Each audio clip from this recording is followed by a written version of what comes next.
மதுரையில் இளைஞரை கொலை செய்த குற்றவாளிகளை கைது செய்ய கோரி விருதுநகர் அரசு மருத்துவமனை முன்பு உறவினர்கள் சாலை மறியல் போராட்டத்தில் ஈடுபட்டனர். மதுரை மாவட்டம் சோழம்பட்டி கிராமத்தைச் சேர்ந்த திமுக முன்னாள் மாணவரணி துணை அமைப்பாளரான கலாநிதி நேற்று இரவு வெட்டி படுகொலை செய்யப்பட்டார். விருதுநகர் அரசு மருத்துவக் கல்லூரி மருத்துவமனையில் பிரேத பரிசோதனைக்காக கலாநிதியின் உடல் கொண்டுவரப்பட்டது.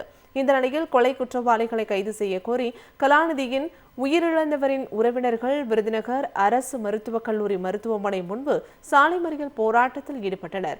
போராட்டத்தின் தீவிரத்தை அடுத்து சம்பவ இடத்திற்கு வந்த போலீசார் சமரச பேச்சுவார்த்தை மேற்கொண்டனர்.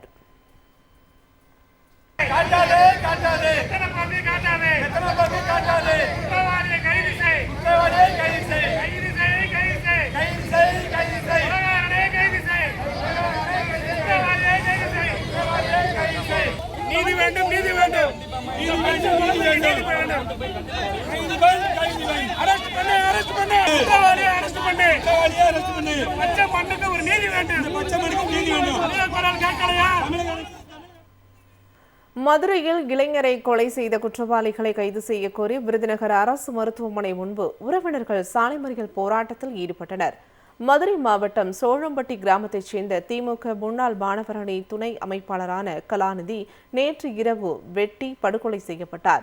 விருதுநகர் அரசு மருத்துவக் கல்லூரி மருத்துவமனையில் பிரேத பரிசோதனைக்காக கலாநிதியின் உடல் கொண்டுவரப்பட்டது.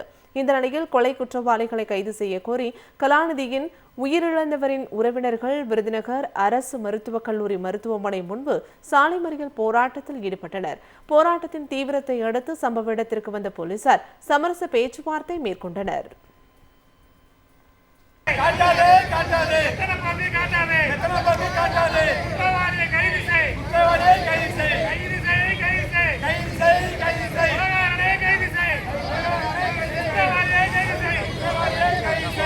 நீதி வேண்டும், நீதி வேண்டும்,